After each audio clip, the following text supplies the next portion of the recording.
اعوذ باللہ من الشیطان الرجیم بسم اللہ الرحمن الرحیم رب اشرح لی صدری ویسر لی امری واحلل عقدۃ من لسانی یفقہوا قولی نحمدہ ونصلی علی رسولہ الکریم اما بعد۔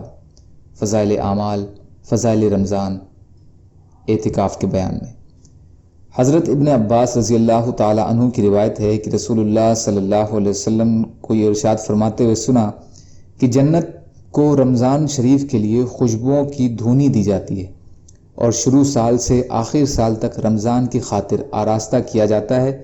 پس جب رمضان المبارک کی پہلی رات ہوتی ہے تو عرش کے نیچے سے ایک ہوا چلتی ہے جس کا نام مسیرہ ہے، جس کے جھونکوں کی وجہ سے جنت کے درختوں کے پتے اور کواڑوں کے حلقے بجنے لگتے ہیں، جس سے ایسی دل آویز سریلی آواز نکلتی ہے کہ سننے والوں نے اس سے اچھی آواز کبھی نہیں سنی۔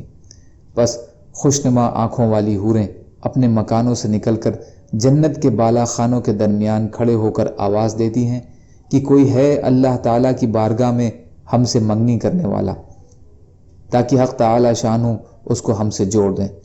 پھر وہی حوریں جنت کے دروغہ رضوان سے پوچھتی ہیں کہ یہ کیسی رات ہے؟ وہ لبیک کہہ کر جواب دیتے ہیں کہ رمضان المبارک کی پہلی رات ہے۔ جنت کے دروازے محمد صلی اللہ علیہ وسلم کی امت کے لیے آج کھول دیے گئے۔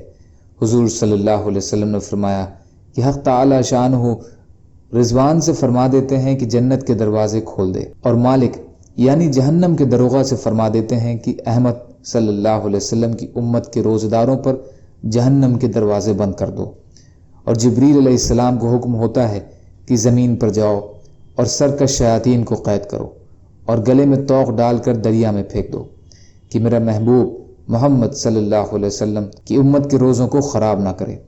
نبی صلی اللہ علیہ وسلم نے یہ بھی ارشاد فرمایا کہ حق تعالی شانہ رمضان کی ہر رات میں ایک منادی کو حکم فرماتے ہیں کہ 3 مرتبہ آواز دے کہ ہے کوئی مانگنے والا جس کو میں عطا کروں، کوئی توبہ کرنے والا ہے کہ میں اس کی توبہ قبول کروں، کوئی ہے مغفرت چاہنے والا کہ میں اس کی مغفرت کروں، کون ہے جو غنی کو قرض دے، ایسا غنی جو نادار نہیں، ایسا پورا ادا کرنے والا جو ذرا بھی کمی نہیں کرتا۔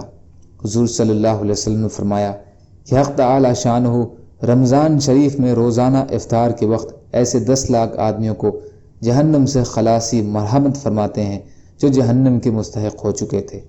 اور جب رمضان کا آخری دن ہوتا ہے تو یکم رمضان سے آج تک جس قدر لوگ جہنم سے آزاد کیے گئے تھے ان کے برابر اس ایک دن میں آزاد فرماتے ہیں۔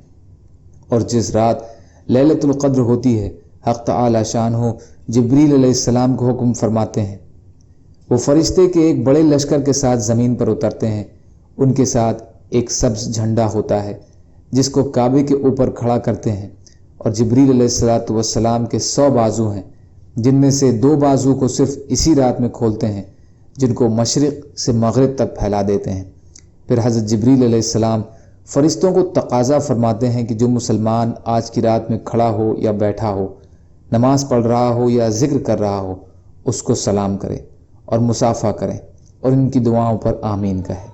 صبح تک یہی حالت رہتی ہے۔ جب صبح ہو جاتی ہے تو جبریل علیہ السلام آواز دیتے ہیں کہ اے فرشتوں کی جماعت، اب کوچ کرو اور چلو۔ فرشتے حضرت جبریل علیہ السلام سے پوچھتے ہیں کہ اللہ تعالیٰ نے احمد صلی اللہ علیہ وسلم کی امت کے مومنوں کی حاجتوں اور ضرورتوں میں کیا معاملہ فرمایا؟ وہ کہتے ہیں کہ اللہ نے ان پر توجہ فرمائی اور 4 شخصوں کے علاوہ سب کو معاف فرما دیا۔ صحابہ رضی اللہ تعالیٰ عنہ نے پوچھا کہ یا رسول اللہ یہ 4 شخص کون ہیں؟ ارشاد فرمایا کہ وہ شخص جو شراب کا عادی ہو، دوسرا وہ شخص جو والدین کی نافرمانی کرنے والا ہو، تیسرا وہ شخص جو قطع رحمی کرنے والا ہو اور ناتا توڑنے والا ہو، چوتھا وہ شخص جو کینہ رکھنے والا ہو اور آپس میں قطع تعلق کرنے والا ہو۔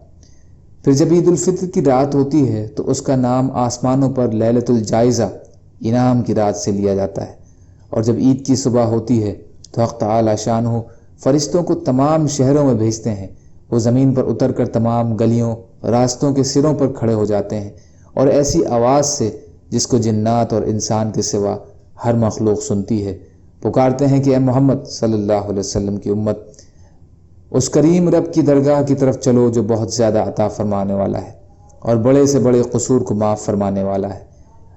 پھر جب لوگ عیدگاہ کی طرف نکلتے ہیں تو حق تعالی شانہ فرشتوں سے دریافت فرماتے ہیں کیا بدلہ ہے اس مزدور کا جو اپنا کام پورا کر چکا ہو؟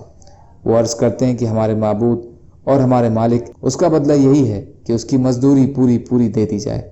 تو حق تعالی شانہ ارشاد فرماتے ہیں کہ فرشتوں، میں تمہیں گواہ بناتا ہوں، میں نے ان کو رمضان کے روزوں اور تراویح کے بدلے میں اپنی رضا اور مغفرت عطا کر دی۔ اور بندوں سے خطاب فرما کر ارشاد ہوتا ہے کہ میرے بندوں، مجھ سے مانگو، میری عزت کی قسم، میرے جلال کی قسم، آج کے دن اپنے اس اجتماع میں مجھ سے اپنی آخرت کے بارے میں جو سوال کرو گے میں عطا کروں گا، اور دنیا کے بارے میں جو سوال کرو گے اس میں تمہاری مصلحت پر نظر کروں گا۔ میری عزت کی قسم کہ جب تک تم میرا خیال رکھو گے میں تمہاری لغزشوں پر ستاری کرتا رہوں گا اور ان کو چھپاتا رہوں گا۔ میری عزت کی قسم اور میرے جلال کی قسم، میں تمہیں مجرموں اور کافروں کے سامنے رسوا اور فضیحت نہ کروں گا۔ بس اب بخشائے اپنے گھروں کو لوٹ جاؤ، تم نے مجھے راضی کر دیا اور تم سے میں راضی ہو گیا۔ بس فرشتے اس اجر اور ثواب کو دیکھ کر جو اس امت کو افطار کے دن ملتا ہے خوشیاں مناتے اور کھل جاتے ہیں۔ اللہم اجعلنا منہم۔ حدیث کا خلاصہ انشاءاللہ کل کی ریکارڈنگ میں۔ اللہ تعالیٰ کہنے سننے سے زیادہ عمل کی توفیق عطا فرمائے۔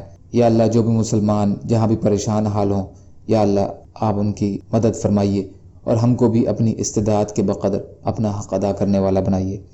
یا اللہ تمام جہان میں بسنے والے ایمان والوں کی جان و مال کی حفاظت فرمائیے۔ یا اللہ رحم کا، کرم کا، عافیت کا، درگزر کا، فضل کا معاملہ فرما دیجیے۔ یا اللہ ہماری کوتاہیوں سے درگزر فرما دیجیے اور ہمارے اچھے اعمالوں کو قبول فرما لیجیے۔ رمضان کریم کا حق ادا کرنے والا بنا دیجیے۔